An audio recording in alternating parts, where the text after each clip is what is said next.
그런데 지금 이재명이 어떻게 하려고 하느냐, 공시가 부동산 공시가 개편에 착수했다고 합니다. 그러니까 결국은 뭐냐, 공시가율을 올린다는 거거든요. 부동산 공시가격 현실화율, 뭐 현실화라는 이 프레임이죠. 현실화율보다 뭐 그냥 팩트를 얘기한다면 올리는 겁니다. 공시가격을 시세의 90%까지 올리도록 돼 있다고 그럽니다. 2030년까지.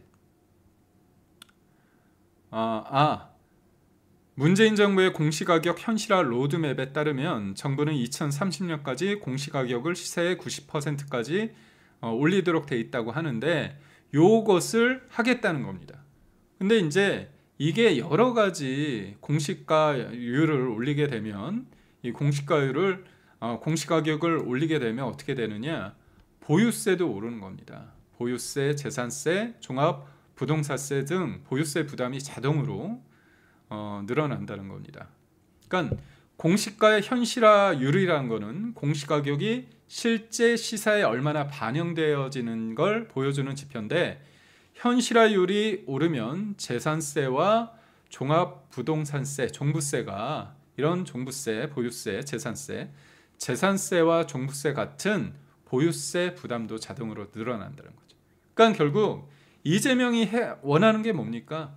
미래 세대의 몫을 약탈해서 국채를 발행해서 가져오는 것과, 사람들, 이런 거죠. 갈라치기해서 가진 사람들의 몫을 뺐으면서 뭐라고 얘기하냐? 너희들은 괜찮고 가진 사람들의 몫을 뺏는 거야. 부자 감세를 원상 회복시키는 거야. 이런 식으로 갈라치기 한다는 거죠. 근데 제가 말씀드렸잖아요.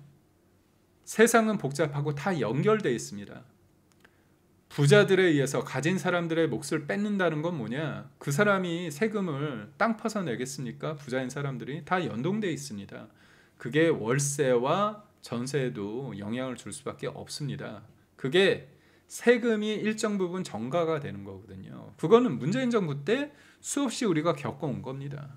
그런데 이재명이라는 인간이 여전히 그렇다. 그런데 더 황당한 얘기를 합니다. 어떤 얘기를 하느냐?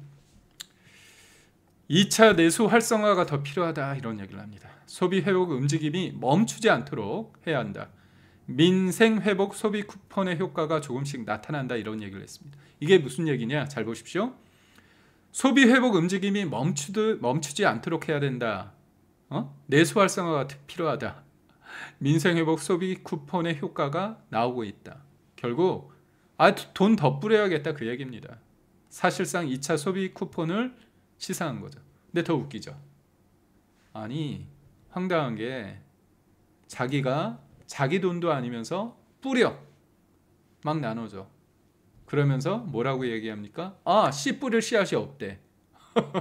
뿌려놓고 본인이 생색내고, 그러면서 씨 뿌릴 씨앗이 없다고 하면서 국채를 더 발행하겠다고 얘기를 하고, 사실상 시사하고, 또 증세하겠다는 것들을 시사합니다.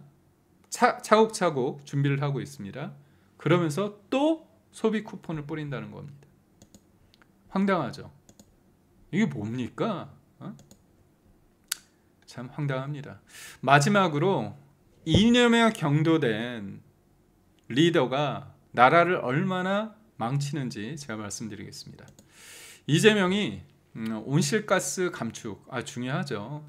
기후 위기, 이 기후 위기에 대해서 대응하기 위해서, 기후 위기 변화에 대응하기 위해서 잘 해야 됩니다. 그래서 미국이나 유럽에서 원전에 대한 관심이 대단합니다. 우리나라 문재인 정부 때 탈원전 기조로 해서 굉장히 힘들지 않았습니까? 다 죽어가는 원전 생태계를 윤석열 정부가 피벗했습니다. 반등시켰습니다. 그래서 원전, 우리가 가지고 있던 기술 어떻게 했습니까? 두바이 원전, 이제 이명박 정부 때 우리가 수출했죠. 이 부분 유럽에 진출시켰습니다. 체코 원전은 우리가 26조 원에 가해서 우리가 쾌거를 이뤘죠. 근데 이재명이 어떻게 얘기합니까?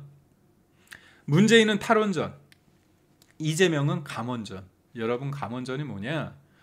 있는 원전은 쓰되 새로운 원전은 짓지 않는다는 겁니다. 우리나라에 있어서 우리나라가 다른 나라보다 세금 그 전기세가 쌉니다. 전기 요금이 왜 싼지 아십니까? 원전 때문에 그럽니다. 그리고 우리나라가 다른 나라의 기업 다른 나라에 비해서 기업 경쟁력이 좋은데 그 이유가 뭔지 아십니까? 전기 요금이 싸서 그렇습니다. 굉장히 중요한 거죠. 그런데 트럼프가 본인의 그 자국의 셰일 가스, 셰일 오일을 통해 가지고 그러면서도 또 원전도 엄청 짓습니다. 앞으로 원전도 많이 지으려고 합니다. 그럼 미국의 대통령은 바보입니까? 그리고 중국도 수많은 원전을 짓고 있고 원전에 대해서 탈원전을 부르짖었던 이탈리아마저도 원전을 지으려고 하고 있고 지금 전 세계적으로 원전이 붐입니다. 그건 뭐냐?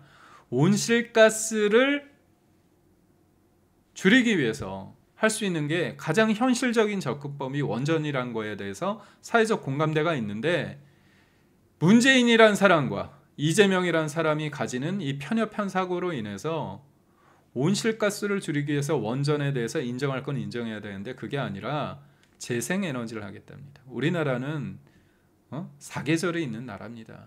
그리고 햇볕이 일조량이 풍부하지도 않습니다. 그런데도 불구하고 뭐라고 얘기합니까? 온실가스 감축을 위해서 재생에너지를 한다는 거예요. 그렇다면 재생에너지 할 수 있습니다. 그런데 원전을 늘리면서 온실가스를 감축하기 위해서 화력에너지를 줄이는 건 맞고 원전은 점점 늘리면서 재생에너지의 포션도 늘려야겠죠. 그런데 원전에 대한 얘기는 싹 빼놓고 재생에너지를 늘리겠다는 겁니다. 재생에너지 늘리면 제일 좋은 게 누굽니까? 중국입니다. 우리나라 태양광 에너지 발전에 있어서 대부분을 어떻게 합니까? 설비나 그런 모든 것들에 대해서 중국이 하지 않습니까? 중국 좋을 일만 합니다. 중국 웃을 일만 합니다. 그런데 전기요금이 인상이 불가피하니까 국민에게 이해를 구해야 된다고요. 그러니까 답이 정해져 있어요.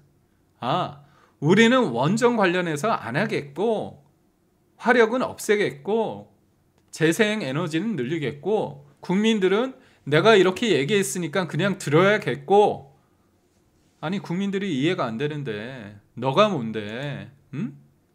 그러니까 사실상 탈원전을 하겠다는 겁니다. 탈원전. 그렇게 윤석열 정부 때 윤석열 대통령이 다 죽어가던 원전 산업을 겨우 살렸는데 그리고 또 우리가 수출로서 굉장히 중요한 산업이 뭡니까? 원전, 방산, 에너지 그리고 원전, 방산, 반도체, 조선 이게 우리나라에 굉장히 중요한 수출 주력 산업이거든요. 그러니까 결국은 한 사람을 잘못 뽑았기 때문에 우리가 느끼는 원전 활성화 구상은 있을 이유가 없고요. 문재인 정부 때 4대강 재자연화라는 그런 진짜 이념에 경도된 이런 것들이 다시 논의되고 있습니다. 그래서 오늘 여러 분야에 있어서 저희가 이것저것 얘기를 많이 했는데요. 그러니까 결국은 뭐냐?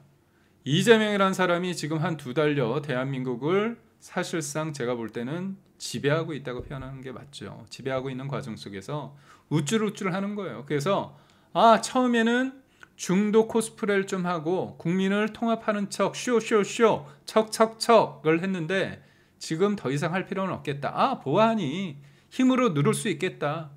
그런 생각을 하는 겁니다. 그러다 보니까 본인이 생각했던 것들을 다 거침없이 이런 식으로 얘기를 하고 있습니다.